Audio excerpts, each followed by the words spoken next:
Bismillahirrahmanirrahim.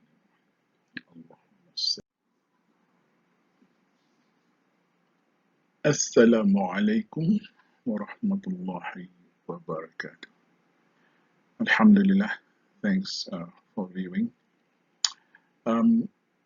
We are now still in the early stages, but already getting in depth into the Environmental Quality Clean Air Regulations 2014. So in this video, I would like to share what the law says under Regulation 6, which is about which is about best available technique economically achievable. What is this term, and who is obliged under the law to embark on best available technique economically achievable? Apparently, not every industry is obliged, meaning mandatory. It is not mandatory for all industries, all right?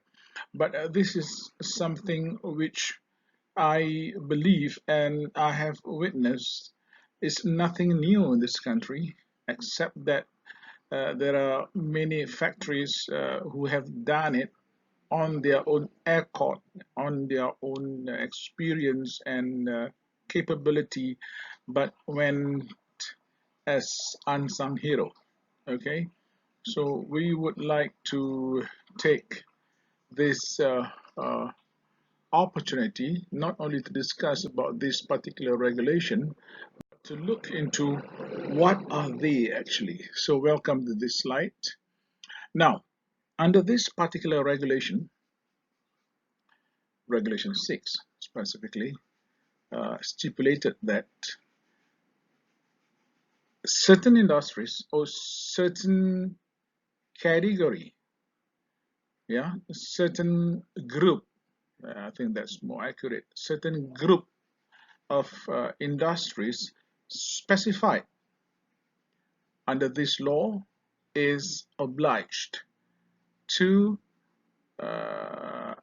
embark or to adopt or incorporate what is called best available techniques economically achievable. We call it BATEA for simplicity's sake. Now, if you look at this, let me show you.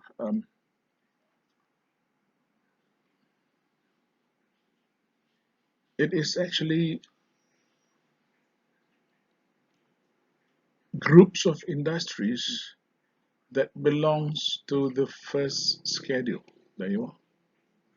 Now, if you are in the first schedule, apparently under this law, it is compulsory for all these industries to continually seek effort, seek opportunity to adopt or to practice best available techniques economically achievable, BATEA. All right, now what I want you to have in mind now is to ask a question whether you are, or rather the industry that you work for or you belong to, is prescribed under the first schedule, because the next following slides I will be getting into the list of industries in the first schedule, and from there on you will look into emission standards for these industries and for other industries. Now let us talk about first schedule and later, but for this regulation, apparently the law is encouraging BATEA, which is best available techniques. Now take a look at this word. Does it say technology? The word the law uses is technique, because some for most Malaysian, if we use the word technology is usually associated or to a certain type, a certain level of stereotyping in our mind that we have got to purchase technology from certain other developed countries and bring them down here. All right, this is usually practiced because most of the big industries in this country are foreign investments. Nonetheless, we have got local industries also adopting to purchase technologies from abroad. Never mind that. But coming back to this particular concept of BATEA, these are technique.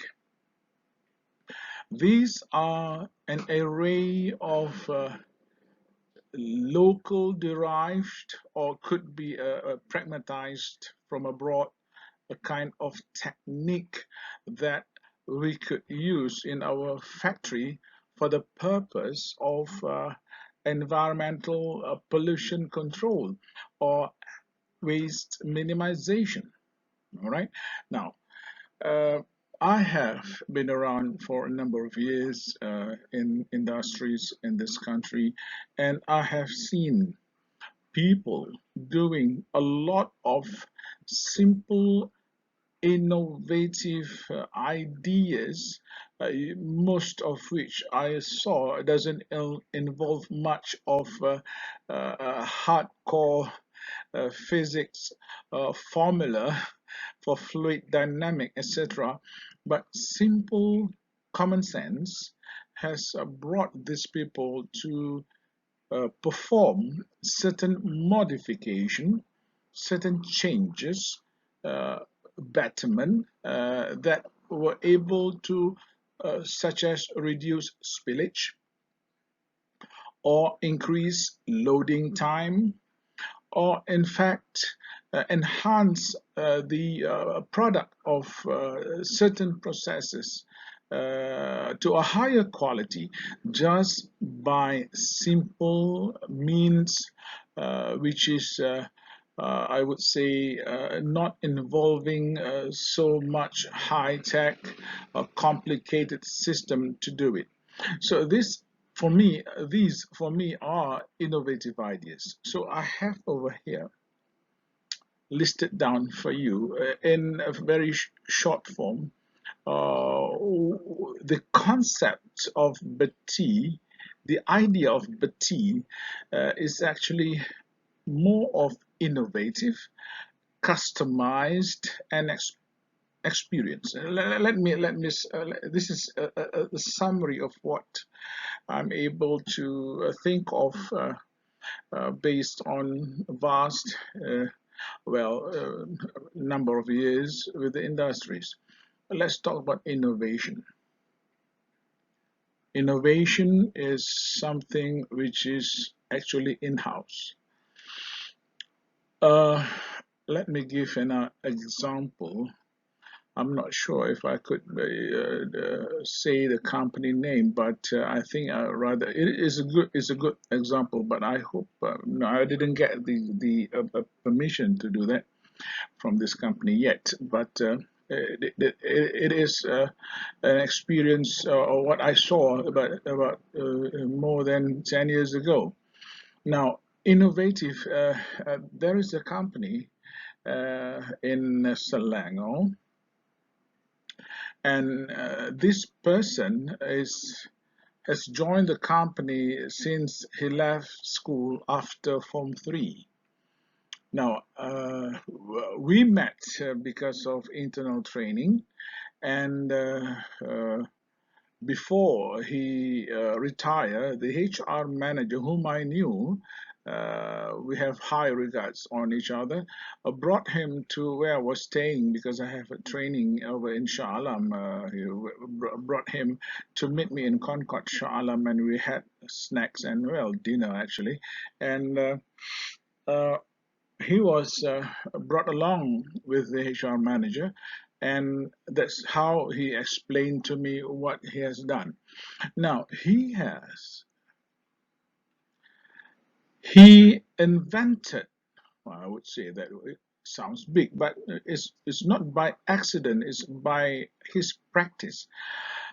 Innovative, he has got that level of innovative mind, even though he didn't finish school, just prior secondary 3, which is he didn't complete his studies and start to work for this company since the late 60s. Can you imagine that? Now, what he did was he was able to find a solution due to some emergency situation in the company. He was able to find a solution which is being used as a cleansing agent, substituting what the company has been using for years. And this cleansing agent was able to do a cleaning job as good, if not better, than the IPA. I think you know IPA, isopropyl alcohol. This is quite common in this kind of industry. And this person, at that point, he was just appointed as a junior technician. He started working as a normal laborer, and over years he is promoted into production as operator, junior operator, then operator, and through rank and file. I'm sorry. I'm All right, excuse me for that. I had to answer the call. Now, this man was able to extract what is called, he was able to extract what in the Malaysian or Malay community called Asam Jawa, which in English is tamarind.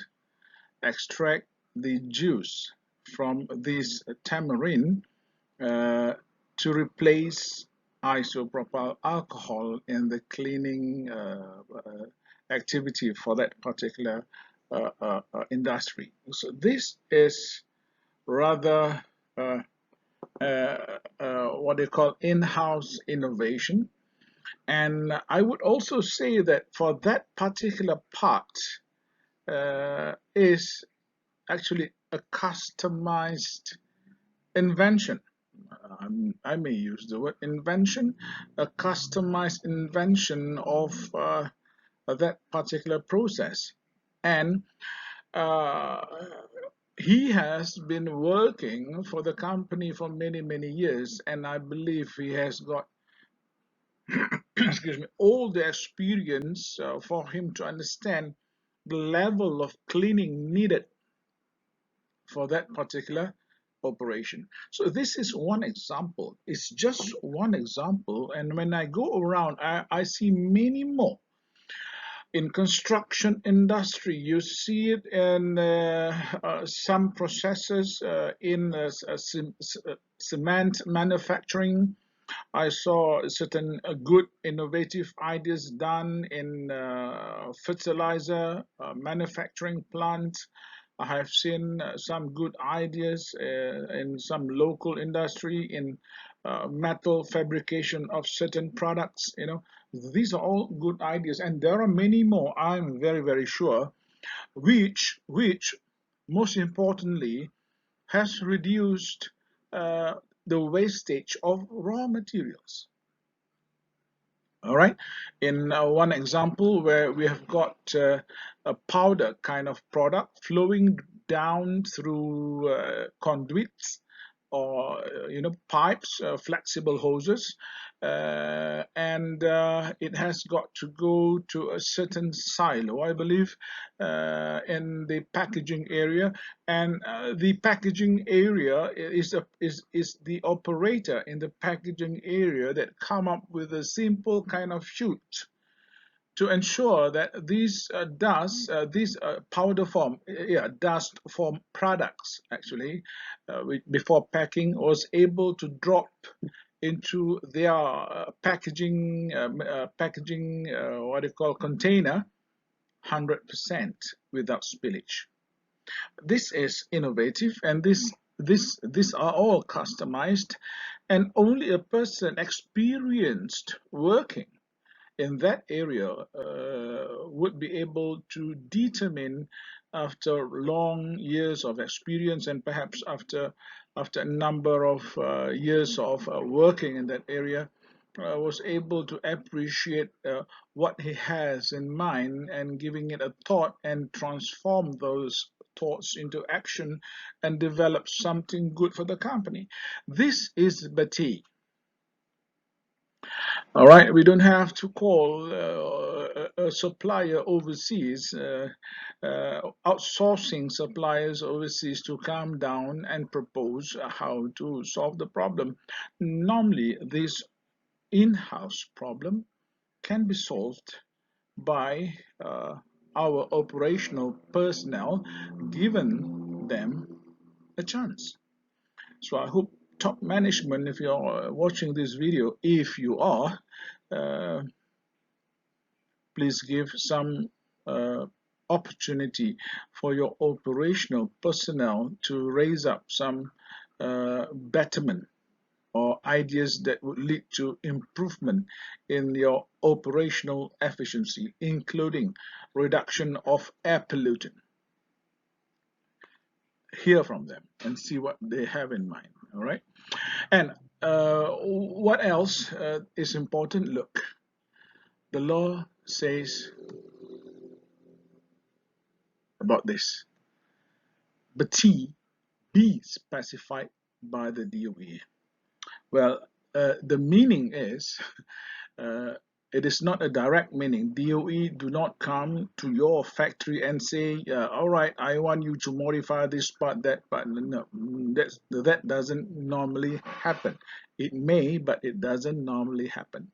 Now, the meaning of BATEA be specified by DOE under the law is, once you have this idea,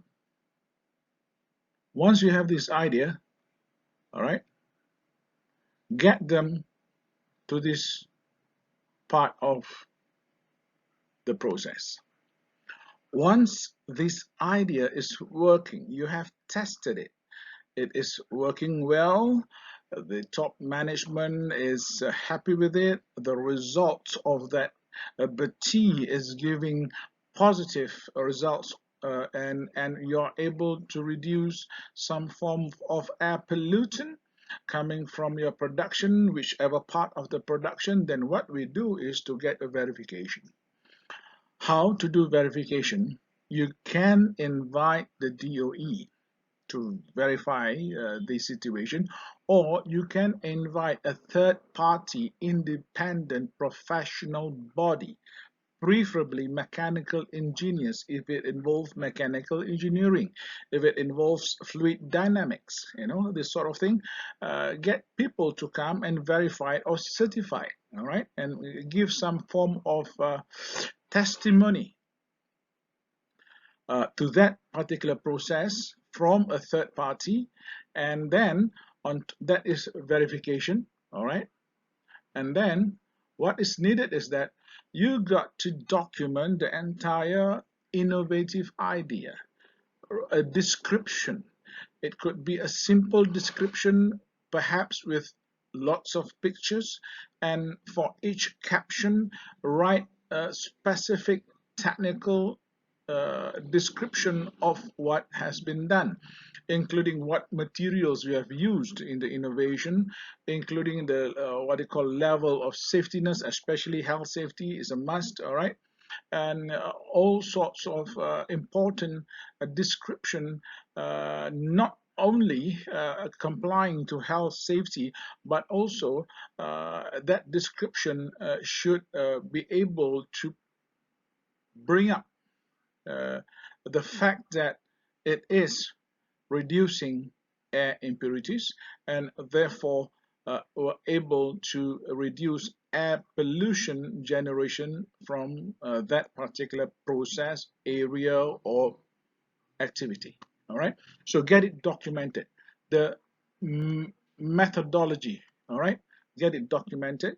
It doesn't have to be a thick thesis, but enough to give idea to the DOE what it is, how is it being done, how good is it, what is needed, what are the materials involved, and then do submit it to DOE, of course, with a cover letter.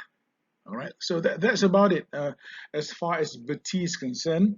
But remember this, you need to have a verification in order for the BATEA to be legible. Why I say that? Because now BATEA is a legal instrument. When it is a legal instrument, all documents to support the achievement of what you have made has got to be legalized, and in this case it has got to be verified. If it is not possible to get DOE verification, then get a third party, a neutral a party, preferably a professional engineer, or even bodies like SIRIM and all these, they can do verification of the process, and then all this be submitted to DOE, and then from then on DOE may issue a reply. I'm not speaking on behalf of them, but based on this law, apparently issue a black and white to accept what has been submitted, to accept that effort, that endeavor in the process is in fact BATEA under the law. Then you're considered done. All right. Okay, so I hope this is adequate for Regulation 6. In my in-house training, you don't have these two yellow boxes, but in this video, apparently I prefer to do it this way because I don't have any crowd in front of me. Usually I will use a whiteboard. All right, so thank you for your attention. I will meet again in the next regulation very, very soon. Thank you very much. So I wish everybody Assalamu alaikum wa rahmatullahi wa barakatuh. Have a good day.